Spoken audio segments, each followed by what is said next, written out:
fantastic, and I want to thank you very much. You really are. Thank you very much, and thank you, Bill.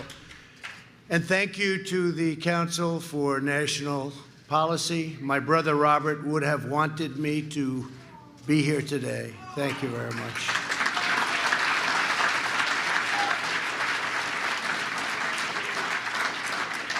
Together, we're committed to protecting the American people, preserving American values, defending America's heritage, and keeping America safe, strong, prosperous, and free. I want to thank Bob McEwen, Okay. Kelly Shackelford, and Jenny Beth Martin for your tremendous leadership of the CNP. Done a fantastic job. We're also joined by Acting Secretary of Homeland Security, who's done incredibly, Chad Wolf. Where's Chad?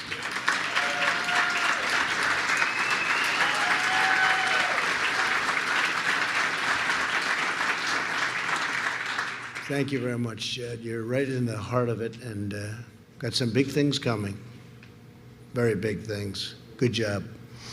Also, Lieutenant Governor, a friend of mine, Dan Patrick of Texas. Dan, wherever you may be.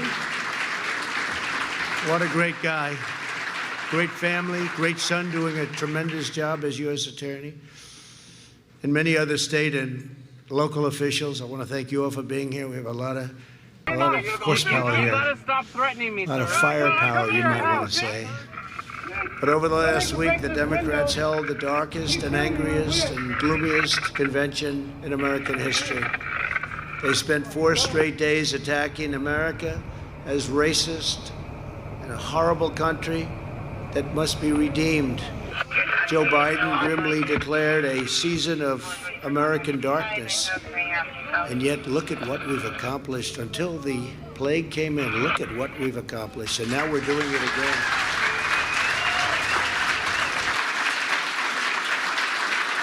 It's the most successful period of time in the history of our country from every standard. Look what we've accomplished. And now this plague comes in, and look at the way they talk. But look at what's happening, and look at how we're shooting up. We call it a super V. It's no longer a V, it's a super V. And they didn't think that could happen, and they're probably not happy about it. Man, look, they want to punish America and its citizens instead of holding them high. Where Joe Biden sees American darkness, I see American greatness. We've seen heroic doctors and nurses racing into action to save lives. We've seen first responders helping strangers in need. We've seen the passage of historic legislation to save 50 million American jobs. We've mobilized American industry like never before. We've built military hospitals from scratch to produce life-saving therapies, and we're on track to develop the most incredible, from a standpoint of time, record time, vaccines. We have vaccines. You'll be reading about them very soon, way, way ahead of schedule, years ahead of schedule. This would have been where we are now, phase 3 trials, clinical trials. You wouldn't have been there in 2 or 3 years if you went back to another administration. It's time to reject the anger and the hate of the Democrat Party. We have the biggest election coming up of our lifetime.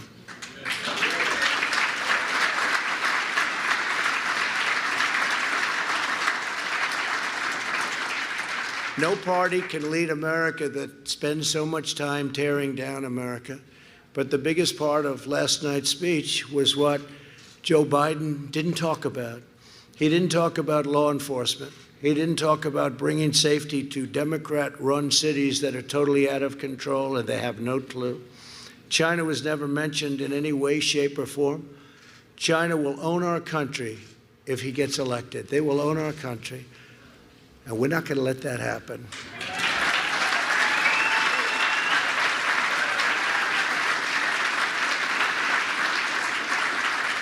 And you've seen the intelligence reports. China very much wants Joe Biden to win. That would be very insulting if they wanted me to win. I don't think so. I don't think so. We've taken in billions and billions of dollars from China. We've given it to our farmers. We've given it to a lot. They had the worst year they've had in 67 years. We had the best year we ever had. We've demonstrated over the last 4 years the extraordinary gains that are possible when we stand strong for our beliefs, when we trust the wisdom of our founders, and when we embrace America's destiny. It's a great destiny. With your help, we carried out the largest tax and regulation cuts by far in American history. And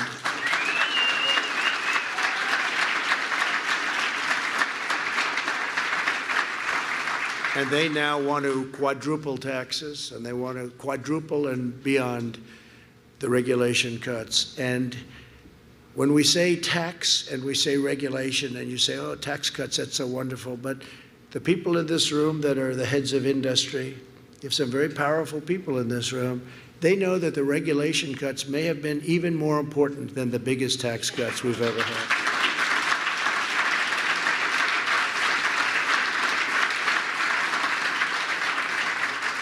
To build a highway in this country could take, in certain places, 18, 19, 20, even 21 years to get approved. This is not even, it's thinkable. And we've got it now down to 2, and we'll have it down to probably 1. And it may get rejected for safety reasons or for environmental reasons. That's okay, it may happen. But we have it down, we will soon have it down to 1 year from as much as 21 years. We have cases that have just been disastrous. So I just wanted you to know some of the little details, but that's what we're working on. We'll have it down to 1 year to build a highway. You can do it all in 1 year. It doesn't have to take 21 years. And cost 100 times more, literally. I've seen 100 times more. We eliminated Obamacare's unfair individual mandate penalty, which is really the elimination of Obamacare.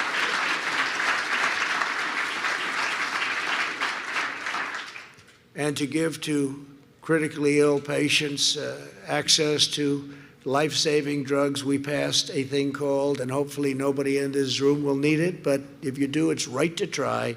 We have the greatest medicines, the greatest doctors and labs in the world, and we have things that won't be approved by the FDA for a little while, although I've cut that time now down in half. It used to be 12 years.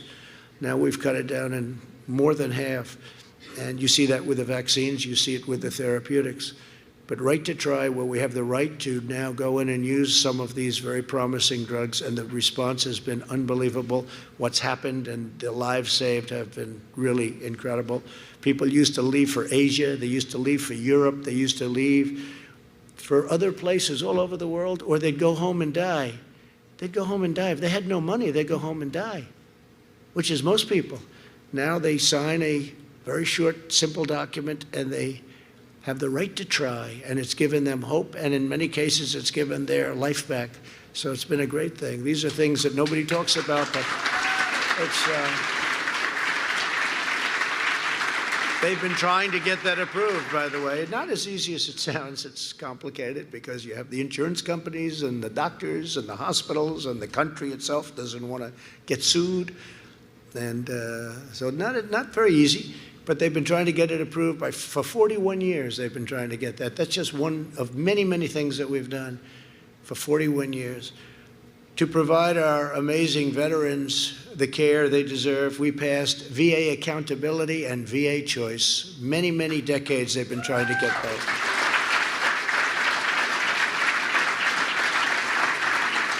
Choice meaning you wait online and you can't see a doctor, and they would wait online for a week, or 2 weeks, or 5 weeks. Sometimes they'd be ill, and they'd end up being terminally ill by the time they saw the doctor. And we're letting them go out, get a private doctor immediately, and we pay the bill. And we just got a 91% approval rating in the VA, the highest we've ever had by many points, 91%. And VA accountability sounds simple, but it's not. You couldn't let anybody go, no matter how they disrespected our great vets, no matter what they said to them, no matter how badly they treated them. And we had sadists, and we had thieves, we had a lot of bad people. You couldn't fire them under any circumstances. Under any circumstance, you couldn't fire them. And now we say, you're fired. It's called VA accountability. And they've wanted to have that They've wanted to have that. Actually, they've let go of 9,000 people, replaced them with people that love our vets, want to take care of our vets, and great people. And we had a terrible thing going. You couldn't get them fired because of, civil service and unions and different things. You couldn't fire them. Now you can fire them, and you can fire them quickly if they're not doing the job. It's a big deal. And we don't talk about it a lot. Nobody talks about it. But they've been trying to get those two things approved for more than 4 decades. And now they're done and they're approved. We ended the Obama-Biden administration's war on American energy. And the United States is now the leading producer of oil and natural gas anywhere in the world. It's a big thing.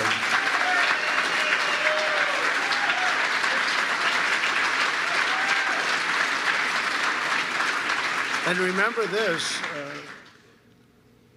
if you look at what they're doing, Biden, he wants to end fracking, end petroleum products, end petroleum, no natural gas, no nothing, end everything, and that's it. How does that work in Texas? How does that work in Pennsylvania? I was in Pennsylvania yesterday, a place that he said he was born in, which is true, but he left when he was like 9 years old.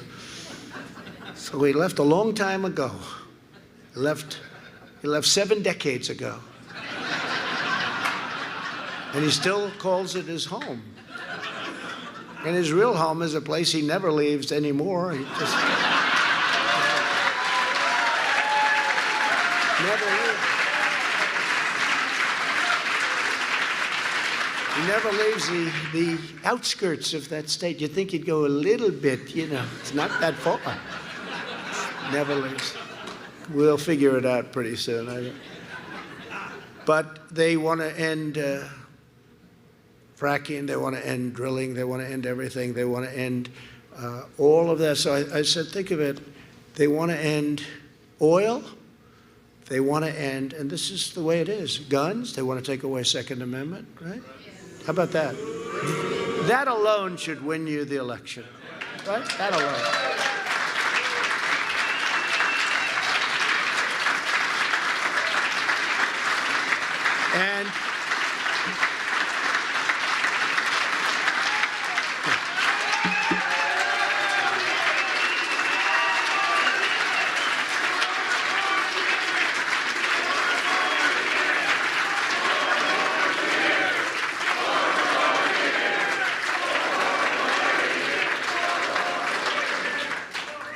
And I protected your Second Amendment. Did you think that was easy for the last 4 years? Everyone said, oh, look, he's wilting, he's wilting.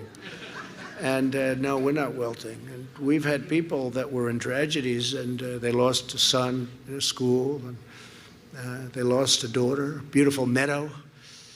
And that gentleman's been a friend of mine. He knows exactly who I'm talking about. Beautiful Meadow. They're totally in favor. They've actually gotten hard line on Second Amendment. It's not one way.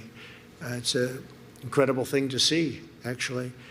But we held totally strong, and it's always going to be with us. But if they get in, they will absolutely either obliterate it to a point of no return or actually terminate it. And I have no doubt about it. I have absolutely no doubt about it. And it's something we can't let happen, such a big part of our security and our safety.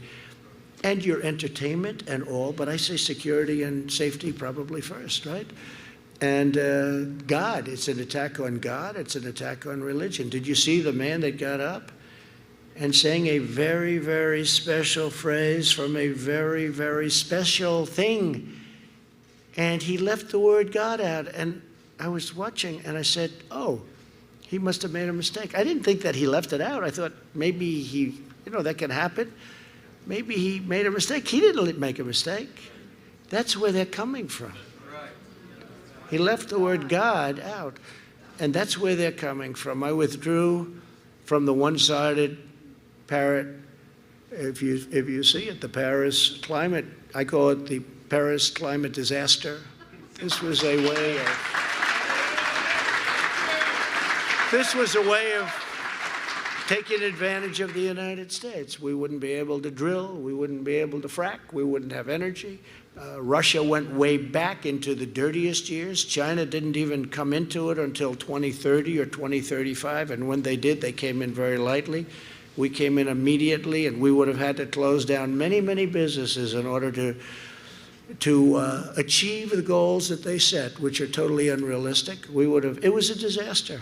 And it's an amazing thing. When I did that, and when I did a couple of others, environmental bills, the Clean Waters Act, how about that? It sounds so beautiful. The name is so beautiful. In fact, when I did it, I said, I'm going to be killed on this one. And I did it. And I was surrounded by farmers and developers, builders that build houses and others. And they never cried. They're very strong people. They never cried a day in their life. They were almost all crying. I said, what was this big, strong guy? What was the last time you cried? I can't remember, sir. I gave them back their life. That took away, right? That took away their life. And what we did in Minnesota with the iron ore, people came up to me, they said, you gave us back our life. Obama wrote it out. Iron ore, the best in the world. He wrote it out. We gave it back to them. We went up to Maine. We gave them back their lobsters. We gave them back their fishing.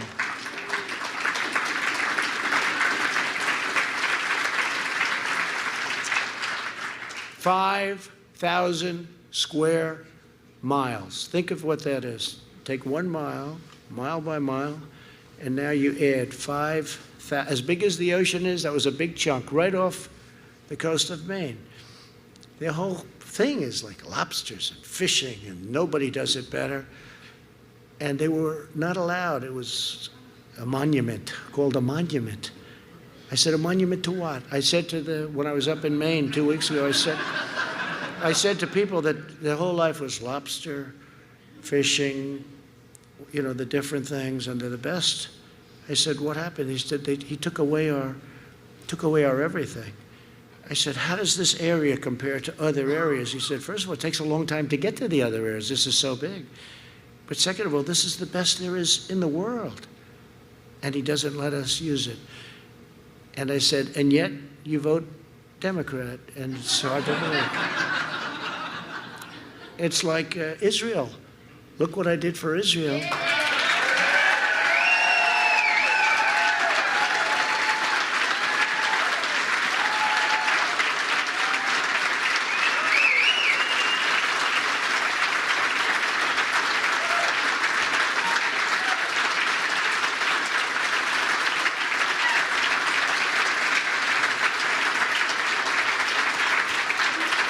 Thank you. But it's amazing to me because nobody's been worse to Israel than President Obama and Biden. Nobody's been worse. Look at the Iran deal. It's the worst thing that ever happened to Israel. And they never moved the embassy to Jerusalem, thereby making Jerusalem the capital of Israel, which I did, and neither did any other president. And I understand why. They campaign on it, Every president said they were going to do it. No president did it until I came along. And the pressure, and I will tell you, the pressure from other parts of the world was enormous. And I've told the story a few times where I just turned off my phone, and when the king calls, and this one calls, and that one calls, we're calling about Israel. I say, tell him I'll get back in a couple of days. I'll get back in a couple of days. I'll be in next week. Kings and queens and prime ministers, and presidents and dictators, everybody was calling. Don't do it, don't do it. It'll be bloodshed all over the Middle East. Look what we just did, right? With United Arab Emirates and Israel. And now others will follow. And we couldn't have done that if we had the deal with Iran. But they said, don't do it with Israel, don't do it. And I didn't take their call, and I did it. Had a ceremony, it was fine. Nothing happened. Remember? The world was going to blow up. This will be the end of the world. So I held my breath and I did it. And you know what happened? Nothing. Except we did something that should have been done many, many decades ago. And every president violated their promise, their campaign promise, except me. And I did it. And by the way, I added in Golan Heights. That was a big one, too, by itself. And I did it. And, it's incredible. I'd then call up these heads of state many of whom are friends of mine. I get along. Actually, you don't hear this from the fake news back there. There's a lot of press.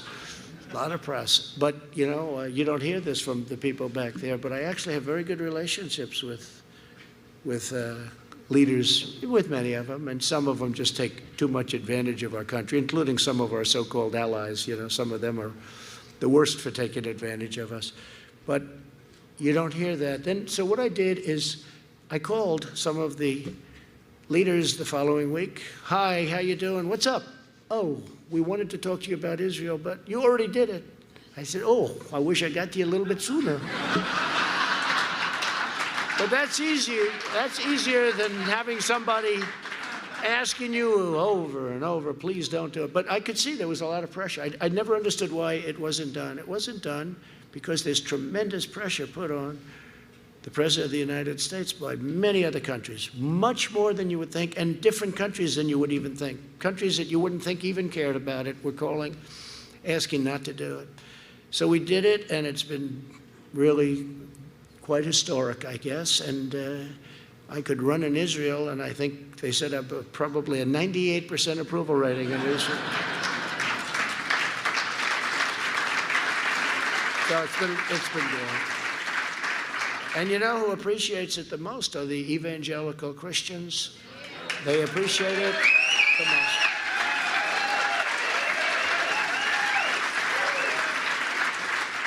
So it's been quite a that has been just by itself. That's one thing out of many, many things, but that's been quite an interesting journey. But we also took historic action to stand up to China's trade cheating and plundering. You know that. We had the best year we ever had, and they've had the worst year they've had in 67 years. I wonder why. And I don't want them to have bad years, but there's been nobody that has ripped off the United States like China for so many years. How presidents before me allowed that to happen, and especially the one just before me. And Joe Biden, with his son walking out with $1.5 billion to manage, meaning millions of dollars a year in fees, is a disgrace, okay? Is a disgrace.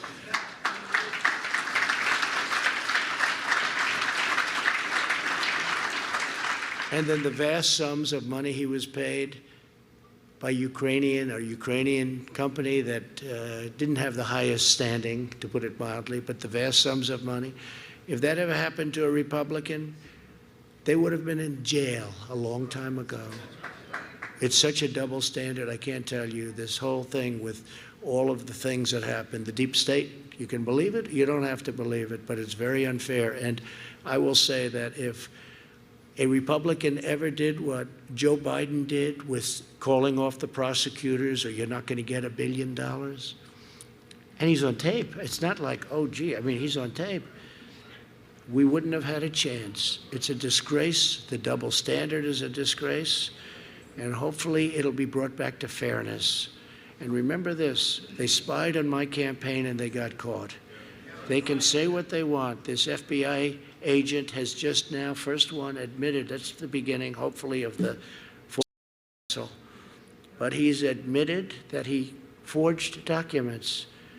He changed documents, reversing them. And he admitted it.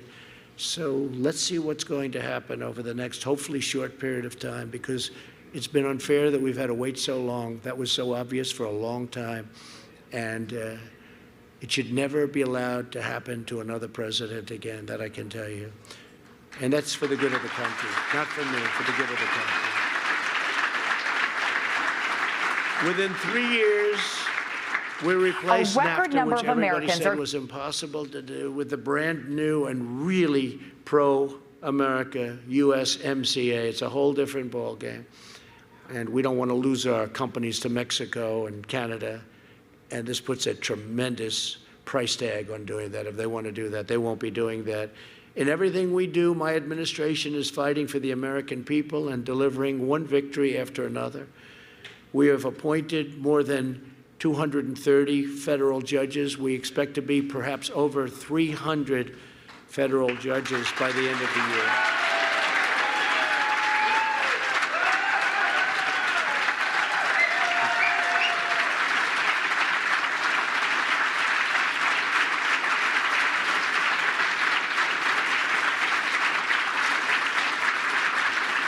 And I can tell you, it's driving them crazy.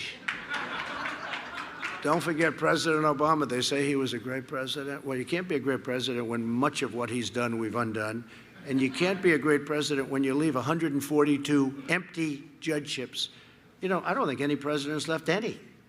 You don't leave. These are very, very important things for a party.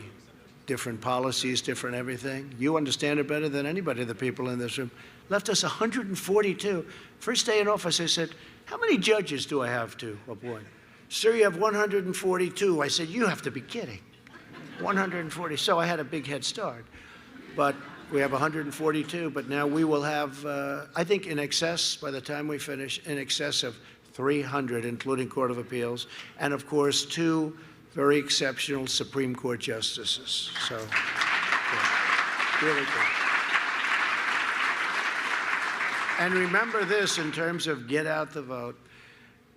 The next president, I think, could have anywhere from 2 to 4 to maybe even 5, just based on statistics, statistically, Supreme Court justices to pick. Think of that. I've had 2. Some presidents have had none, because you generally pick them young and they last a long time, right? They can last a long time. But we could have 2 to 3 to 4, maybe even to 5. It's probably a stretch, but 4 isn't a stretch at all. That would mean that the entire balance of the court doesn't just shift, it becomes dominant. So if we don't win, which we don't want to think about, we have to think positively. And the polls today, Rasmussen, 51%, and they were the ones that got it right last time, them and a few others. 51%. They don't want to show those polls. They only want to show those polls, not likely voters, registered voters. What does that mean? Many are dead? Many have switched their party affiliations, you know, registered. They don't show likely. But you see some of these polls where they interview many more Democrats than Republicans, and they have to, I guess by law, put it out, you know, they interviewed, but many more. And they don't go likely. Why do they do likely voters? Because I think they'd be very upset. I think they know they'd be very upset. Bottom line, we're doing very well. We have the biggest crowds. I think there's more enthusiasm now for this election than there was even. It's record enthusiasm, by the way, record-setting enthusiasm right now. It's more now than we had even 4 years ago. Does that make sense?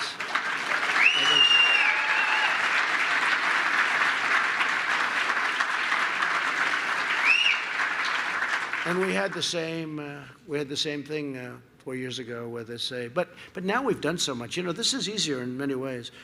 We were sailing, by the way, without the plague from China, this thing was over. This was over. We were sailing. But that came in, and then you have to prove yourself again. So now I have to prove myself again.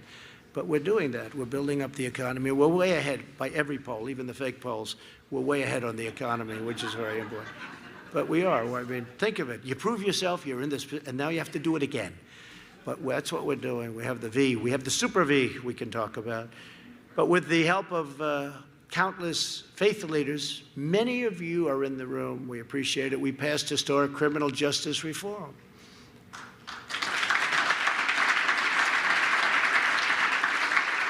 And nobody's done more for the black community or the Hispanic community than we have. Nobody. Nobody. I guess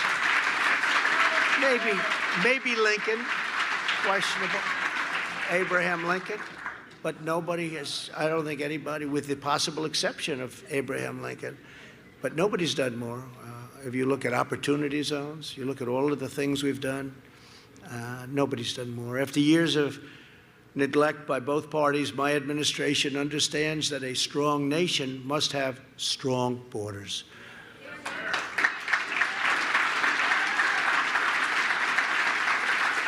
By next week, we will have gone up to over, as I say, 300. We've ended catch and release, one of the great scams of all time. We catch them and release them.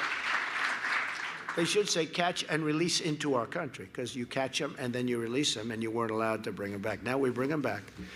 We absolutely bring them back. We've dismantled drug smuggling and human trafficking. These networks are horrible. Human trafficking in women, which has turned out, you think of it as almost an ancient crime, but it's not. It's bigger now all over the different groups that are totally vicious, crazed lunatics. But Iran's different. It's having a hard time. Its GDP went down at a level that you wouldn't even believe, in the 20s. And they'll make a deal. I say they'll make a deal within a month, but I probably mean a week. But I just want to be right.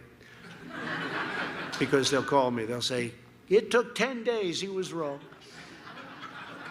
They just want to see if I win, they'll be in making a deal. And if for some reason I don't, they'll take their time and they will get one of the great deals since the last one, where we paid them $150 billion. Gave them 150 for nothing. It wasn't even a long-term deal. It was, right now, the time is almost up. This was like you rent a store in a shopping center. Think of that. Cash. We flew it in Boeing 757s, loaded from floor to ceiling with cash. What were these people thinking? And had I kept that deal, we terminated that deal. Had I kept that deal, we could never have started this incredible thing that's happening with UAE, Israel, and everybody saying, why haven't you invited us? Okay, many countries now want to come in. This was an impossible thing to even conceive of. Impossible.